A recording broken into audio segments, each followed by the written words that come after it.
नमस्ते व्यूअर्स। चलिए आज फिर गणित के एक नए अध्याय में आप सबका स्वागत है। आज हम लोग सीखेंगे घात और घातांक अर्थात पावर एंड एक्सपोनेंट। इसका मतलब बोले तो तुरंत समझ में आ जाना चाहिए कि 2 का घात 3 है, तो इसमें बेस इसको कहा जाता है, इसे पावर कहा जाता है इंग्लिश में, इसे पावर कहते हैं और हिंदी में इसको घात या घातांक कहते हैं। ठीक है, और इसे बेस इंग्लिश में और हिंदी में आधार कहा जाता है। इसका मतलब समझते हैं, जैसे कि ये है क्या, तो यह एक गणितीय संक्रिया है जिसमें किसी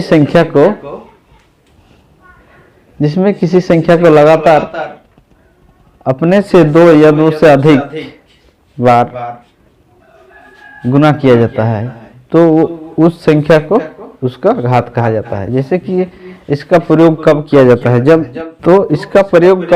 है, जब बड़े संख्याओं को पढ़ने में तकलीफ होती है तो उस टाइम इसका प्रयोग किया जाता है। जैसे कि पृथ्वी का भार बोले तो इसको अगर हम पढ़ेंगे तो 5972 इतना सारा जीरो, मतलब यहाँ पर 21 संख्या में जीरो है। ठीक है, और सूर्य का भार बोले तो 1989, बस ये तो संख्या है, लेकिन शून्यों की संख्या 27 है।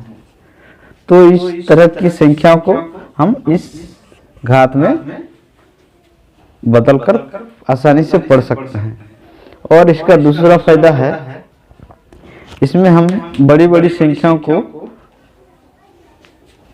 तुलना आसानी से कर सकते हैं। अगर हम इसको घात में बदल देते हैं वो तो आसानी से इसको हम तुलना कर सकते हैं। जैसे कि मान लीजिए यहाँ हम 2 छोटी संख्याओं की तुलना कर रहे हैं, जैसे कि यहाँ 8 और 16। ठीक है, ये 2 संख्याओं को हम मान लेते हैं एग्जाम्पल के तौर पर। जैसे हम इसको अगर घात में बदलते हैं तो 2 का पावर 3 होगा। ठीक है, लेकिन इसको हम बदल देंगे तो 2 का पावर 4 होगा। मतलब यहाँ पर 2 बेस तो सेम है और पावर जो है वो छोटी या बड़ी देखने को मिलती है। जैसे कि यहाँ पर 3 है इसका और इसका 4 है, तो इसका मतलब ये बड़ी है जो कि ये है। तो इस तरह हम बड़ी संख्याओं को घात में बदलकर आसानी से कंपेयर कर सकते हैं। ठीक है, तो इस प्रकार हम आज शुरू करते हैं। जैसे कि आज का टॉपिक है घात और घातांक, तो शुरू करेंगे कुछ क्वेश्चनों को सॉल्व करते हुए और इसमें बहुत तरह के घातों के नियम को देखते जाएंगे। इसमें जैसे कि हम एक संख्या को लेकर आपको फर्स्ट एग्जाम्पल के तौर पर पेश किए हैं। इसमें इसको हम कभी-कभी ये इंग्लिश लेटर यानी 4 संख्या को भी इसमें हम यूज कर सकते हैं। जैसे कि बेस के जगह पर a या पावर के जगह पर n, इस तरह हम इंग्लिश लेटर यानी 4 को भी कभी-कभी इसमें इस्तेमाल किया जा सकता है। तो चलिए आज के क्लास शुरू करते हैं। जैसे कि अगर आप मेरे चैनल में पहली बार आए हैं तो सब्सक्राइब कर दीजिएगा ताकि आपको इस तरह की वीडियो मिल सके आगे चलकर। और अगर आपका कोई दोस्त या रिश्तेदार इस तरह की वीडियो देखना पसंद करते हैं तो उसको भी शेयर कर दीजिएगा। ठीक है, तो यहाँ पर हम सबसे पहले आपको ये दिखाएंगे कि ये किस तरह लिखा और पढ़ा जाता है। ठीक है, जैसे कि हम इसको अगर पृथ्वी के भार को जैसे कि हम पहले पढ़ के बता दिए तो इसको किस तरह घात में परिवर्तन करते हैं। जैसे कि यहाँ पर 5972 ये संख्या है और जीरो की संख्या को देखना होगा। जैसे कि हम 0 को 10 के घात में लिखेंगे। ठीक है, जैसे कि 10 इसका घात 21, मतलब ये 21 को यहाँ पर है, मतलब 0 21 की संख्या में है। ठीक है, तो इसको हम इस तरह आसानी से पढ़ सकते हैं, यानी 5972 × 10⁻21। बस ये हो गया पृथ्वी का भार। ठीक है।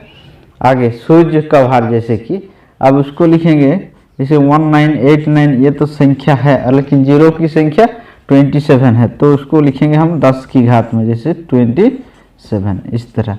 इसका मतलब ये इससे पढ़ेंगे कि 1989 इंटू 10⁻27, बहुत आसान से हुआ। लेकिन इस तरह और भी संख्या को घातों में कैसे लिखा जा सकता है उसको हम अभी दिखाते हैं। जैसे कि मान लीजिए ये हम संख्या एक दिए हैं 64, इसको किस तरह घात में लिखना है, इसको कई तरह से लिखा जा सकता है। जैसे कि ये डिपेंड करता है कि ये क्वेश्चन किस आधार पर बोला है। जैसे कि अगर बोला है कि 8 के घात में लिखिए तो 8 के घात में लिखेंगे इसको।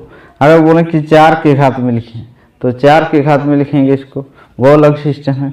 और अगर बोले कि 2 के घात में तो 2 के घात में लिखना है। तो जिन जिन संख्या में संभव है उसको हम लिख के दिखा सकते हैं घात में। जैसे कि अभी हम दिखा रहे हैं, जैसे कि 4 8 के घात में, तो इसको 8 में तोड़ेंगे, मतलब k ठो 8 में ये आ जाएगा। k ठो 8 कितना बार गुना करेंगे तो ये आ जाएगा। तो हम इसको लिखेंगे 8 और 8, यानी 8 के घात 2। इस तरह हम लिख सकते हैं इसको। और इसको लिखा इस तरह जाता है, जैसे इस 8 के घात को हम जैसे 8 के पावर 2 लिखें, 8 का घातांक 2 है, तो इसको हम इस तरह लिख सकते हैं। हम यहाँ लिख के दिखा रहे हैं, जैसे कि 8 का पावर 2 है, इसको उस संख्या के दाईं तरफ और उससे छोटा लिखा जाता है, ऊपर में लिखा जाता है इस प्रकार। ठीक है। अब जैसे कि 4 के घात में बदलना है तो 4 3 बार आया, इसका मतलब 4 का पावर 3 लिखें इस प्रकार। ठीक है। और उस संख्या से छोटा। अब 2 के घात में लिखना है तो 2 कितनी बार आएगा इस 64 में। ठीक है। 2 कितनी बार, 2 2 टू द पावर 6। इस प्रकार इसको घात में व्यक्त किया जा सकता है। ठीक है। अब इसको बनाया कैसे गया इसको हम चर्चा करते हैं। जैसे कि अभी हम 64 को 3 संख्याओं के घात में लिखे, व्यक्त किए, तो अभी इसको कैसे हम लिखे थे वो हम बता रहे हैं। जैसे कि इसको अभाज्य गुणनखंडन करेंगे 64 को अभाज्य गुणनखंडन, यानी 2 में 3 2, इसको हम अभाज्य गुणनखंडन कर लेते हैं। इस डिटेल्स नहीं बताएंगे, कहे कि इसको हम बता चुके हैं पहले किस प्रकार अभाज्य गुणनखंडन किया जाता है। ठीक है। तो इस प्रकार ये अभाज्य गुणनखंडन हो गया। तो इसमें कितना बोला है 8 के घात में, अर्थात इसमें हम मल्टीपल करके देखेंगे 8 इसमें आ रहा है और इसमें, मतलब 2 जोड़ी 8 आ रहा है, तो हम 2 के रूप में 2 के घात में बदल दिए थे। ठीक है। अब 4 के घात में, यानी के 2 में 4 होता है, तो कितना 2 आ रहा, एक जोड़ी में 4 बनता है। ठीक है। तो इस तरह कितना जोड़ी, 1 2 3 जोड़ी हो रहा, तो इस तरह हम लिखे थे 3। ठीक है। उसी तरह 2 के घात में 2 के ठो है, 1 2 3 4 5 6 ठो है, तो उसको 6 के पावर में व्यक्त किए थे। इस प्रकार हम इसको बनाए थे। ठीक है। इस प्रकार आगे चलकर हम पूरा डिटेल्स बताएंगे तो घातों में कैसे व्यक्त करते हैं। जैसे कि हम इससे पहले अभी सिखाएं, जैसे कि अभी 64 को लेकर किए थे घातों में व्यक्त करना विभिन्न संख्याओं में। ठीक है। तो अभी सीखेंगे हम लोग जैसे 125 को कैसे 5 के घात में बदलना है।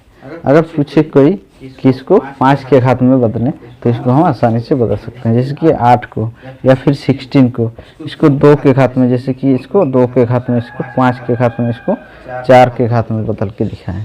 ठीक है। इस तरह हम इसको अभी बदल के दिखा रहे हैं। ठीक है। व्यक्त करके। ठीक है। आगे चलकर हम लोग इसमें नियम जो है सीखेंगे और घातों का मानक रूप है वो उसको सीखेंगे। ठीक है।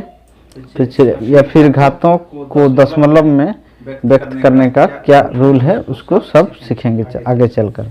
तो इसको फिलहाल हम सीख लेते हैं। जैसे कि अभाज्य गुणनखंड करना है, पहले बता चुके हैं सबका, तभी जाके हम इसको घात में बदल सकते हैं। तो इसका 125 का अभाज्य गुणनखंड इस तरफ कर लेते हैं, जैसे ये 125, इसको हम घात में, तो अभाज्य गुणनखंड करना है। जैसे कि ये लास्ट में 5 है, इसका मतलब 5 में ये विभाज्य होना है। तो इस तरह अभाज्य संख्याओं के गुणनखंड को अभाज्य गुणनखंड कहा जाता है। ये हम वीडियो में बता चुके हैं। ठीक है, 2 5 2 में 10, 5 5 में 25, 5 5 में 25, इस प्रकार 5 एकम 5। बस ये देखना है कि 5 कितनी बार आया है, 3 बार, तो इसको 5 के 3 के घात में व्यक्त कर दिए। ये हो गया 5 के घात में 125 को हम दिखा दें।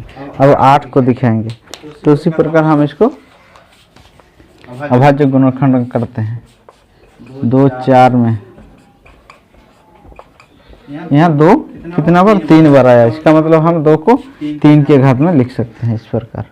ठीक है, उसी तरह 16 को, ठीक है, 2 8 में, 2 4 में, 2 में, तो इस प्रकार 1 2 3 4 बार आया। तो 2 तो हमको नहीं बोला है, ये 4 के घात में बोला है, अर्थात गुना करने पर एक जोड़ी में 4 बन जाता है, तो यहाँ 2 जोड़ी बनता है, अर्थात 2 4 बनता है, तो 2 4 बनता है, मतलब 4 का घात 2 है। तो इस प्रकार ये घातों में व्यक्त किया गया। आज का क्लास इतना। तो आगे चलकर हम लोग सीखेंगे कि ये घातों का रूल क्या है, जोड़ घटाव गुना भाग में घात का क्या नियम है, और ये भी सीखेंगे कि इसका मानक रूप क्या है, दशमलव में इसे कैसे बदलते हैं। इस प्रकार आगे चलकर हम ये सब सीखेंगे। तो आज के लिए इतना ही, मिलते हैं अगले वीडियो में, तब तक के लिए जय हिंद।